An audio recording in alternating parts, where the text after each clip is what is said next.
Kanina pa pala tumatakbo yung french fries sa ulo ko. Di ko alam kung ba't hindi siya nahihilo. Char. So, bibili tayo. Papunta na pala ako sa bilihan ng french fries. Pero hindi ko alam kung bakit doon. Char.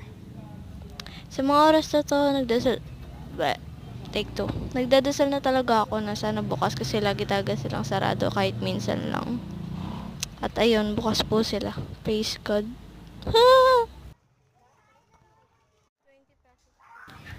Ang ganda pa ng outfit ko dyan. 20 pesos lang naman para bibilin. Sure. Hehe.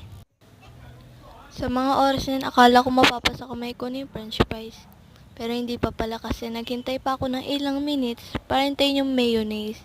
Then, yan, nakauwi naman din ako ng buhay kasama aking french fries. Then, tinikman ko na and sobrang sarap. Kaya samahan niyo ulit ako sa susunod. Yun lang, bye-bye!